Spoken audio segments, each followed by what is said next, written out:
Hello बच्चों, कैसे हैं आप सब। उम्मीद कर रहा हूँ आप सब बढ़िया से होंगे, आपकी तैयारी एकदम शानदार चल रही होगी।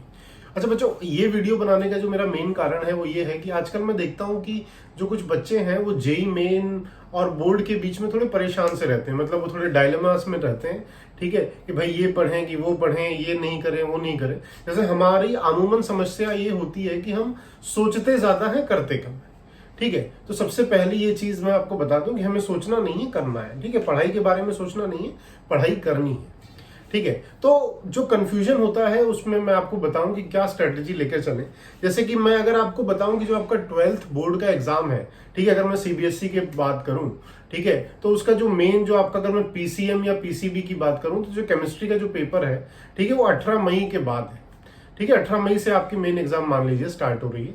तो आपके पास क्या है, 1 महीने से ज्यादा का समय है। ठीक है, तो अब ये जो 1 महीने से ज्यादा का समय है, तो अब आपको अभी क्या करना है, और आपका जो जेई मेन का जो 3rd अटेम्प्ट है वो अब बस अप्रैल एंड में ही, तकरीबन 27 से 28 अप्रैल से स्टार्ट है। ठीक है, तो अब आपको क्या देखना है उसमें कि आपको अब ज्यादा, अभी अगर आप सीरियस जेई मेन के एस्पिरेंट हैं, ठीक है, अगर आप सीरियस जेई मेन के एस्पिरेंट हैं तो आपको जेई पर ही अभी ज्यादा फोकस करना है। क्यों क्यों मैं ऐसा कह रहा हूं, उसके कारण है, क्या कारण है कि इस बार जो आपका जेई मेन का जो 75% वाला क्राइटेरिया है वो स्क्रैप कर दिया गया है। अब क्योंकि कोविड के केसेस इतने बढ़ रहे हैं, तो हो सकता है आने वाले अगले वर्ष के लिए भी ये चीज स्क्रैप कर दी जाए। ठीक है, उसके चांसेस ज्यादा है। तो 75% वाला आइडिया स्क्रैप्ड है। ठीक है, तो आपको बोर्ड में कोई इतना भी कोई वो नहीं है। ठीक है, बोर्ड आपका मान लो थोड़ा सा कम भी अच्छा गया तो हमारे पास कोई दिक्कत नहीं है। ठीक है, और बोर्ड में अच्छा लाकर भी हमें कोई खास कॉलेज वैसे मिलना नहीं है। ठीक है, कोई बहुत हमारा कोई भला नहीं होगा। ठीक है, तो आप जेई मेन पर ही फोकस रखिए। ठीक है, और रही बात, अगर आपको चिंता है कि नहीं हमें बोर्ड भी करनी है, तो आप क्या करें, आप रोजाना 1 घंटे लास्ट ईयर के जो आपके बोर्ड के क्वेश्चंस हैं आप उनको सॉल्व करें।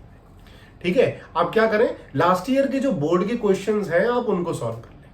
ठीक है, तो अब उससे क्या होगा कि उससे आपकी प्रैक्टिस बनी रहेगी, राइटिंग स्किल्स बनी रहेगी। क्योंकि मेन तो क्या है, देखिए, ये तो खाली मार्केटिंग तरीका होता है कि भाई जेई मेन की अलग ट्यूशन है या बोर्ड के अलग ट्यूशन है, एडवांस के अलग ट्यूशन है। अगर आप किसी भी चीज को कंसेप्चुअली पढ़ रहे हो तो आपके हर एक एग्जाम में नंबर आएंगे।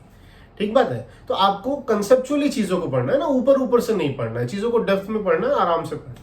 ठीक है, तो अब बोर्ड एग्जाम में दिक्कत क्या आती है कि राइटिंग हैबिट हमारी नहीं होती है ना, चीजों को लंबा विस्तार में लिखना, हम चीजों को नहीं समझ पाते। ठीक है, तो आपको क्या लिखने की हैबिट डालनी है, तो उसके लिए बड़ा आसान सा तरीका है, आप लास्ट ईयर के क्या करिए, पेपर सॉल्व करिए। ठीक है, यही जेई मेन के लिए भी है और यही आपका बोर्ड के लिए है।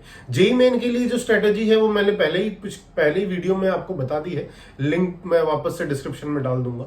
ठीक है, तो बोर्ड के लिए भी आपको वही स्ट्रेटेजी करनी है। किसी भी एग्जाम के लिए एक थंब रूल होता है कि आप उसके पिछले 5 वर्षों के क्वेश्चन कर ले तो आप बहुत अच्छा कर लेंगे, आपकी थियरी और आपके पिछले 5 वर्षों के क्वेश्चन। ठीक है, तो आपको यही करना है कि अभी के लिए तो जेई की जैसे कर रहे हैं तैयारी वैसे करते रहें। ठीक है, और प्लस क्या करें, 1 घंटा रोज कोई पेपर सॉल्व कर लें। जैसे आज मान लो मैंने केमिस्ट्री का पेपर सॉल्व कर लिया, कल फिजिक्स सॉल्व कर लूंगा, फिर मैथ्स, फिर बायोलॉजी, इस तरह से मैं सॉल्व करूंगा। ठीक है, और पैनिक बिल्कुल नहीं करना है।